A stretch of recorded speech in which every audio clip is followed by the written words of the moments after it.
90% લોકો પ્રોપર્ટી ખરીદે છે, પણ માત્ર 10% લોકો જ સ્માર્ટ વેલ્થ ક્રિએટ કરે છે.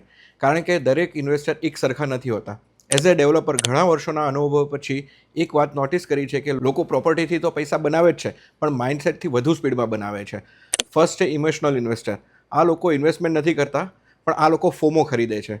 કોઈ મિત્રએ કીધું, કોઈ રિલેટિવે કીધું, ન્યૂઝમાં જોયું અને બુકિંગ કરાવી દીધું. આવા લોકો સૌથી મોંઘા ભાવમાં પ્રોપર્ટી ખરીદે છે અને પેનિકમાં વેચી નાખે છે.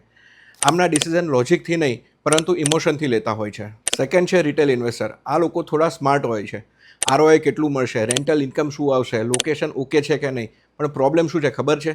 જ્યાં સુધી કોન્ફિડન્સ આવે છે ત્યાં સુધી માર્કેટ આગળ નીકળી ગયું હોય છે. આ લોકો સેફ ગેમ રમે છે અને એટલે જ રિટર્ન પણ એવરેજ રહે છે.